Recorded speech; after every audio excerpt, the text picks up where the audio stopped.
ഗൗരിയടുത്തമ്മേ, അറിഞ്ഞോ എന്ത്? പരമൻ ഇന്നലെ വെളിച്ചപ്പാടിന്റെ കയ്യിൽ നിന്ന് പൊതിര് തല്ലുകിട്ടിന്ന്. അയാള് വാളെടുത്ത് വെട്ടാതിരുന്നത് ഭാഗ്യം. എന്നിട്ട് ആശുപത്രിയില? ഏയ്, വീട്ടിലുണ്ട്. തളർന്നു കിടക്കണു.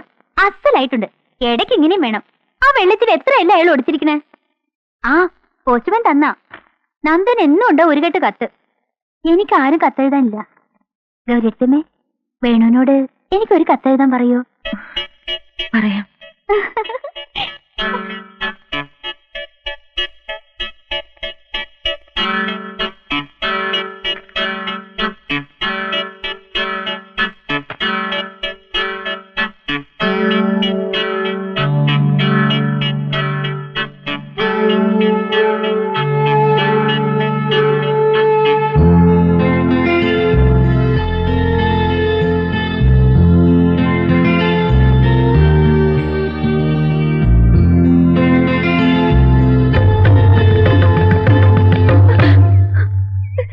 എന്തു വിട്ടിട്ടാ കുട്ടിയെ കാണിക്കണേ?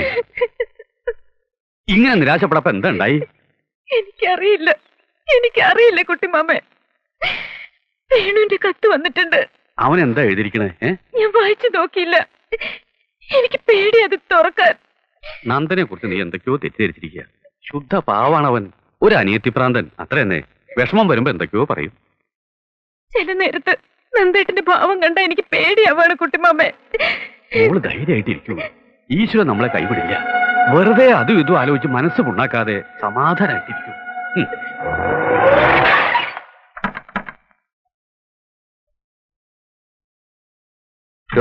ഡൽഹിയിൽ നിന്നുള്ള ഫൈനാൻഷ്യൽ എക്സ്പെർട്സ് നാളത്തെ മോർണിംഗ് ഫ്ലൈറ്റ് എത്തുന്നു. Arrange to pick them up from the airport. Tomorrow I will meet them first thing in the morning. Yes sir.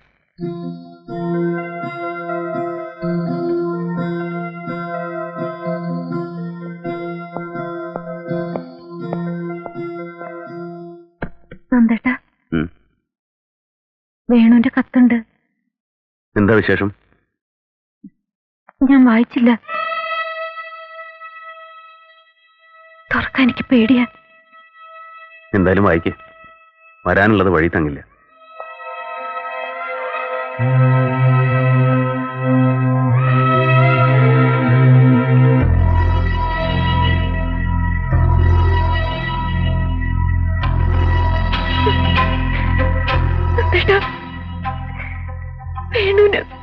വേണുവിന് കല്യാണത്തിന് സമ്മതാണ്. ജോലിയിൽ ജോയിൻ ചെയ്തിട്ട് എഴുതാന്ന് വെച്ചിട്ടാണെന്ന്. എന്റെ പ്രാർത്ഥന ദൈവം കേട്ടു.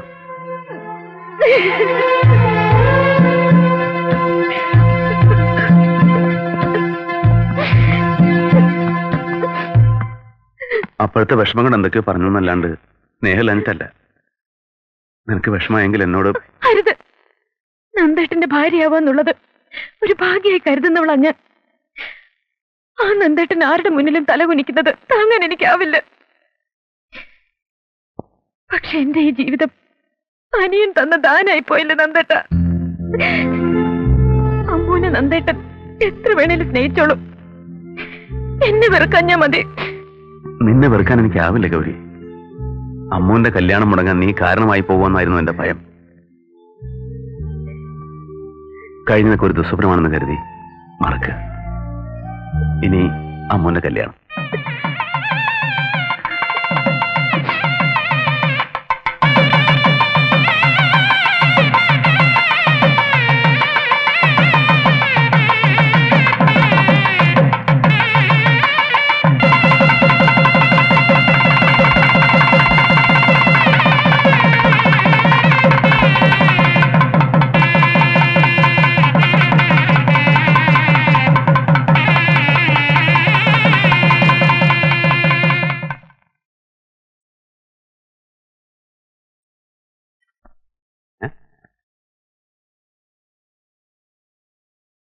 താൻ ഇവിടെ വന്ന് നിൽക്കുക.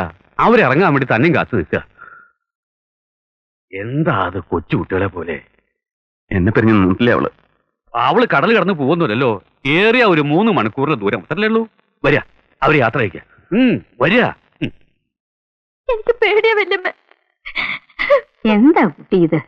എന്തിനാ പേടിക്കണത്?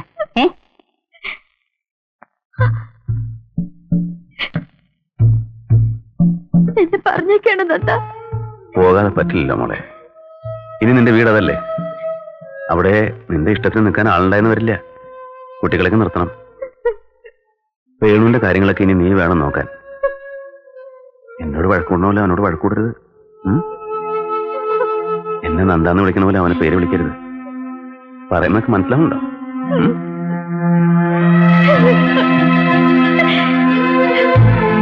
ഇനി സ്വസ്ഥായി. രണ്ടു കുട്ടികളും ഓരോ സ്ഥിതിയിലായില്ലോ. ഒക്കെ ഈശ്വരാധീനം. എല്ലാം അവിടെ പറയാന്നല്ലാണ്ട് എന്താ. അതെ, അറിഞ്ഞില്ല കേട്ടോ. ഞാനൊരു കാര്യം ഏറ്റെടുത്താൽ അത് ഭംഗിയാക്കി നടത്തും. രണ്ട് കല്യാണങ്ങളും ഒന്നിച്ച് നടത്തിയാ മതി എന്ന് പറഞ്ഞു നന്ദഗോപാലൻ. അപ്പോഴല്ലേ ജാതകത്തിന്റെ പ്രശ്നവും ജോലിയുടെ പ്രശ്നവും വന്നത്. ഒക്കെ പറഞ്ഞ് ശരിയാക്കിയില്ലേ ഞാൻ. ഇപ്പൊ കാര്യങ്ങളൊക്കെ ശുഭായില്ലേ? എന്താ ഈ ബന്ധങ്ങൾ എന്നൊക്കെ പറഞ്ഞ ജീവിതത്തിലൊരു ഭാഗ്യം തന്നെയാ. അത് ശരിയാവാണ്ട് അറിയിക്കണവരെത്രയാ. പറയണില് തെറ്റുണ്ടോന്ന് എനിക്ക് നിശ്ചയില്ല. എല്ലാം തുറന്നു പറഞ്ഞ പ്രകൃതമാണല്ലോ എനിക്കുള്ളത്. വേണുവിന് കിട്ടിയ കുട്ടിക്ക് ഇത്തിരി അഹങ്കാരം ഉണ്ടോന്ന് എനിക്ക് സംശയം. ഒന്നും മിണ്ടാണ്ടിരിക്കേ. എല്ലാം തുറന്നു പറയാന്നല്ല നിങ്ങളുടെ സ്വഭാവം, എല്ലാം കൊനിഷ്ടാക്കി പറയാന്ന. അയ്യോ, വെറുതെ തോന്നുകയാ ഗോമതിയമ്മേ. അമ്മ ശുദ്ധഭാവാ. അന്ന് ആദ്യമായി നന്ദഗോപാലിന്റെ വീട്ടിൽ പോയപ്പോ തന്നെ ഞാൻ മനസ്സിലാക്കി. ഇത്തിരി കുസൃതി ഉണ്ടെന്ന് മാത്രം. ചെറിയ കുട്ടിയല്ലേ അവളെ. എന്നാ ഞങ്ങൾ ഇറങ്ങുക. വേണു, അമ്മു, ഇവരിറങ്ങാന്ന്. വേണോട്ട് വേണേ പൊയ്ക്കോളൂ, ഞാനില്ല. നിന്നെ കാണാനും കൂടി അവരിവിടെ വന്നിരിക്കുന്നേ. അവിടെ ഒരു തടിച്ചുണ്ട്, ഒരു ഇടുമ്പി. ഈ മാല എത്ര പോനാ? ആ ചെയിൻ എവിടുന്ന് വാങ്ങിയതാ? കമ്മലിന്റെ ഡിസൈൻ ആര് തെരഞ്ഞെടുത്താ? കണ്ടോടെ എനിക്കതിനെ. അമ്മു, ഞാൻ നിങ്ങളെന്താ വരാത്തെ? അവര് പോകാൻ നിൽക്കുന്നു. അവള് വരണില്ലെന്ന്. അവര് പൊയ്ക്കോട്ടെ അച്ഛാ. ഒന്നങ്ങട് വരുന്നേ. ഞാനില്ല, ഞാനില്ലെന്ന് പറഞ്ഞില്ലേ.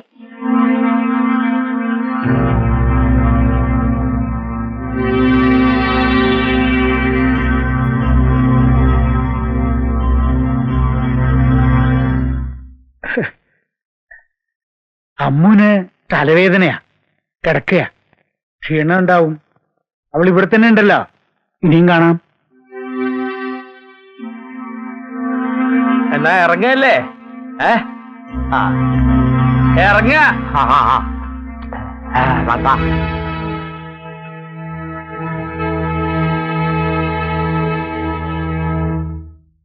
മോശമായി പോയി നീ ഉമ്മറത്തേക്ക് ചെല്ലാഞ്ഞത്. എന്ത് മോശം?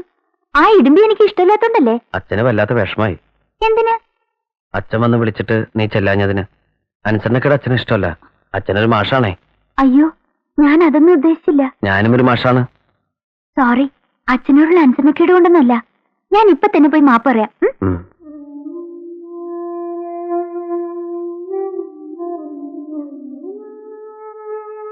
അച്ഛാ, ഞാൻ ഉമ്മറത്തേക്ക് വരാത്തതിന് അച്ഛന് വിഷമായോ? ഓ, സാരല്ല. അച്ഛനോടുള്ള വിരോധം കൊണ്ടൊന്നുമല്ല. ആ അമ്മ ഇഷ്ടമില്ലാത്തോണ്ടല്ലേ. ഇനി അങ്ങനെ ഉണ്ടാവില്ല. സാരല്ലോളെ, അച്ഛനത് എപ്പോഴേ മറന്നു. അമ്മോ,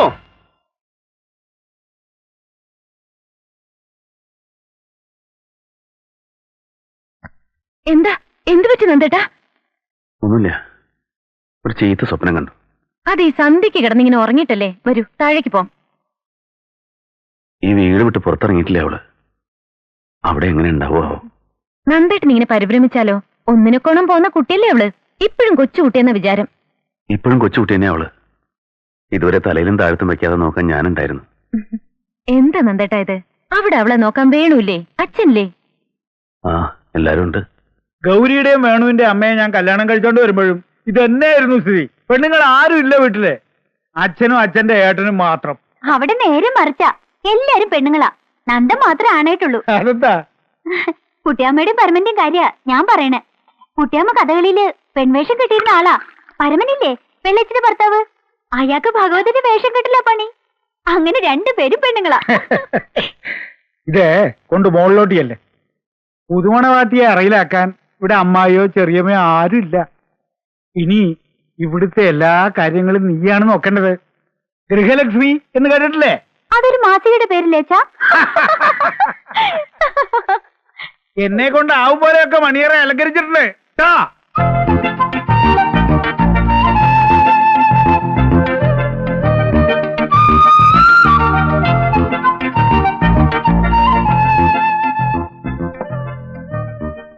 ഇനി ഈ കണ്ടഭാരങ്ങളും കർണഭാരങ്ങളൊക്കെ അയച്ചേക്കണം.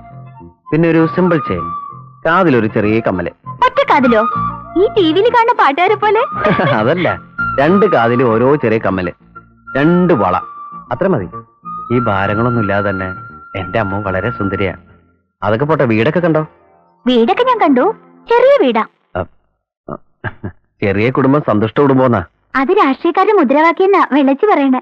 രാഷ്ട്രീയക്കാരുടെ അല്ല, കുടുംബാസൂത്രണക്കാരുടെ. അതിന് നമുക്ക് 7 കുട്ടികളുണ്ടാവുന്നാണല്ലോ കൈനോട്ടക്കാരി പറഞ്ഞത്. അയ്യോ, ഇതിനൊക്കെ ആര് പോറ്റും? ഞാൻ. എനിക്ക് പിന്നെ വേറെന്താ പണി? വേണുട്ടിനെ കുട്ടികളെ നോക്കാന്നല്ലാതെ. പിന്നെ ഇതിനൊക്കെ പൈസ വേണ്ടേ? പൈസ ഇഷ്ടംപോലെ നന്ദന്റെ കയ്യിലുണ്ട്. ഉം. ആരാ അതിന്റെ മുകളിൽ മുല്ലപ്പൂട്ടിരിക്കണേ? അത് മണിയാറ ഒരുക്കി വെച്ചിരിക്കുന്നല്ലേ? എനിക്കിതൊന്നും ഇഷ്ടമല്ലെന്ന് അറിഞ്ഞൂടെ?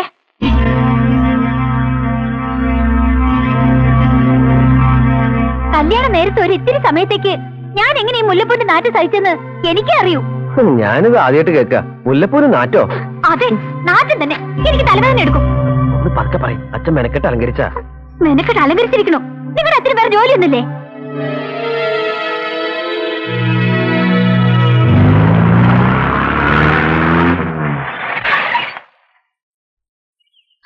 അയ്യോ, വലിയൊരു പാമ്പ്. മൂർഖനാ, പേടിച്ചു പോയി. നന്ദനും ഗൗരിയത്തിനും വരണ വഴിയാ. എവിടെ പാമ്പ്? തൊടിയില്. ഞാൻ പറഞ്ഞിട്ടില്ലേ തൊടിയിലൊന്നും ഇറങ്ങി നടക്കണ്ടെന്ന്. മത്തൻ വെള്ളിയില്ലേ മത്തൻ, എത്ര വലുതായി നോക്കാൻ പോയതാ ഞാൻ. അച്ഛനും വേണു ഇവിടെ? വേണുട്ടൻ കോളേജിൽ വന്നിട്ടില്ല. അച്ഛന്താ അപ്പുറത്തെ വീട്ടിലേക്ക് പോയതാ. വീട്ടിനകത്തും പേടിപ്പിക്കുന്ന ജീവികളെന്നെന്താ? പൂച്ച, എട്ടുകാലി. ഇന്നാളുണ്ട് അടുക്കളയിൽ ഒരു പോക്കാച്ചി തവള. ദാ ഇത്രയുണ്ട്. അതൊക്കെ എല്ലായിടത്തും ഉള്ളതല്ലേ. അമ്മ വലിയ വീട്ടിൽ വളർന്നോണ്ട് തോന്നതാ. കുറച്ചു കഴിഞ്ഞാൽ എല്ലാം ശരിയാവും. എവിടെ ശരിയാവാനാ? ഓരോ ദിവസം പുതിയ പുതിയ പേടികളാ. മനസ്സ് പേടിക്കുക രാവിലെ എണീക്കുമ്പോ മുതല്. നന്ദാ, ഞാൻ നമ്മുടെ അവിടേക്ക് വന്നോട്ടെ? നിനക്ക് എപ്പോ വേണേലും അങ്ങോട്ട് വരാലോ. പക്ഷേ നീ ഇവിടെ അല്ലേ മോളെ നിൽക്കേണ്ടത്. എന്നാലും ഈ ഡേഞ്ചറസ് സർക്കംസ്റ്റൻസസിൽ എങ്ങനെയാ കഴിഞ്ഞുകൂടുക? നീ വേണോനോട് പറയും കുറച്ചു ദിവസം അവിടെ നിൽക്കാൻ. അല്ലെങ്കിൽ കുറച്ചു ദിവസം ആക്കണേ, അവിടെ ധാരാളം സ്ഥലം ഉണ്ടല്ലോ. നന്ദേട്ടൻ തന്നെ വേണുവിനോട് ചോദിച്ചോളൂ. ഇതാ വരുന്നുണ്ട്. വാ അമ്മു. നിങ്ങൾ എപ്പോ വന്നു? വന്നോളൂ. ഞങ്ങള് 3-4 ദിവസമായിട്ട് പുറപ്പെടാൻ തുടങ്ങിയിട്ട്. ഇന്ന് നാളെന്ന് പറഞ്ഞാൽ നീണ്ടു. വാ. അങ്ങോട്ട് കാണാത്തോണ്ട് ഇങ്ങോട്ട് അന്വേഷിച്ചിറങ്ങിയതാ. നിങ്ങൾക്ക് കുറച്ച് ദിവസം അവിടെ ഒന്ന് താമസിച്ചൂടെ? കോളേജിൽ പോകാനും അവിടെ നല്ല അടുത്ത്. അപ്പൊ ഇവിടെയൊക്കെ ആര് നോക്കും? അമ്മൂനെ ഇവിടെ പിടിക്കണ്ടാവില്ല. ഓരോ ദിവസം ഓരോ പേടികളാ. ആദ്യം കുറച്ച് ദിവസത്തിന് പ്രയാസം ഉണ്ടായിരുന്നു. അത് ആർക്കായാലും ഉണ്ടാവില്ലേ? ഇപ്പൊക്കെ ശരിയായി. ഇവിടുത്തെ പോലെ അവിടെയും കരുതാം. അമ്മൂന്റെ ഒരു സേഫ്റ്റിയോട് ആലോചിക്കുമ്പോ ഇവിടെയും ഷീസ് ക്വൈറ്റ് സേഫ്. ഒന്നുകൂടെ ആലോചിക്കും. നിങ്ങൾ രണ്ടാളും അവിടെ ഒന്ന് താമസിക്കുന്ന എന്റെ അഭിപ്രായം. നന്ദേട്ടന്റെ അഭിപ്രായം പറഞ്ഞു. പക്ഷെ എനിക്ക് എന്റേതായ ഒരു അഭിപ്രായം ഉണ്ടാവുമല്ലോ.